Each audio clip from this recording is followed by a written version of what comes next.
How to fix iPhone won't turn on issue. If your iPhone is not turning on after any update, then this video is for you. To solve this issue, the first step you need to follow is keep your phone on charge for at least 30 minutes.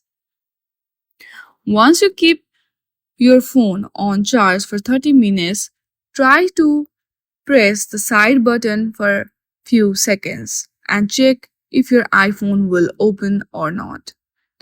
If these steps solves your problem, then you are good to go. If not, then transfer your data to a laptop by using cable and then show your phone to the nearest repairing center.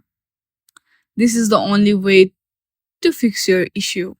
I hope you like this video. If you like this video, then please do not forget to like and subscribe to our channel. Thank you for watching.